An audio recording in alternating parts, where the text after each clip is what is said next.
हो हो हो। कहते हुए लाल सफेद कपड़ों में बड़ी सी श्वेत दाढ़ी और बालों वाले, कंधे पर गिफ्ट से भरा बड़ा सा बैग लटकाए, हाथों में क्रिसमस बेल लिए सांता को तो आप जरूर जानते होंगे। क्रिसमस पर आप इनसे मिले भी होंगे या फिर टीवी अखबारों में इन्हें देखा होगा।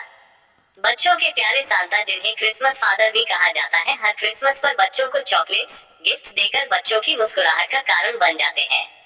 तभी तो हर क्रिसमस बच्चे अपने सांता अंकल का बेसब्री से इंतजार करते हैं।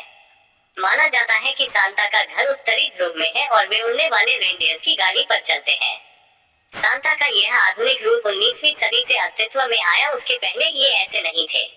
आज से 1500 साल पहले जन्मे संत निकोलस को असली सांता और सांता का जनक माना जाता है।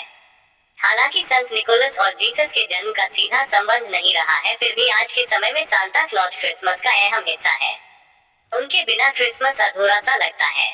संत निकोलस का जन्म 3वीं सदी में जीसस की मौत के 280 साल बाद मायरा में हुआ। वे एक रईस परिवार से थे। उन्होंने बचपन में ही अपने माता पिता को खो दिया। बचपन से ही उनकी प्रभु यीशु में बहुत आस्था थी। वे बड़े होकर ईसाई धर्म के पादरी, पुजारी और बाद में बिशप बने। उन्हें जरूरतमंदों और बच्चों को गिफ्ट देना बहुत अच्छा लगता था। वे अक्सर जरूरतमंदों और बच्चों को गिफ्ट देते थे। संत निकोलस अपने उपहार आधी रात को ही देते थे, क्योंकि उन्हें उपहार देते हुए नजर आना पसंद नहीं था। वे अपनी पहचान लोगों के सामने नहीं लाना चाहते थे। इसी कारण बच्चों को जल्दी सुला दिया जाता। आज भी कई जगह ऐसा ही होता है। अगर बच्चे जल्दी नहीं सोते तो उनके सांता अंकल उन्हें उपहार देने नहीं आते हैं। संत निकोलस की दरियादिली की एक बहुत ही मशहूर कहानी है कि उन्होंने एक गरीब की मदद की, जिसके पास अपनी 3 बेटियों की शादी के लिए पैसे नहीं थे और मजबूरन वह उन्हें मजदूरी और देन व्यापार के दलदल में भेज रहा था। तब निकोलस ने चुपके से उसकी तीनों बेटियों की सूख रही जुराबों में सोने के सिक्कों की थैलियां रख दी और उन्हें लाचारी की जिंदगी से मुक्ति दिलाई। बस तभी से क्रिसमस की रात बच्चे इस उम्मीद के साथ अपने मोजे बाहर लटकाते हैं कि सुबह उनमें उनके लिए गिफ्ट्स होंगे। इसी प्रकार फ्रांस में चिमनी पर जूते लटकाने की प्रथा है। हॉलैंड में बच्चे सांता के रेडियर्स के लिए अपने जूते में गाजर भर कर रखते हैं। सांता का आज का जो प्रचलित नाम है वह निकोलस के डच नाम सिंटरक्लास से आया है, जो बाद में सांता क्लॉज बन गया।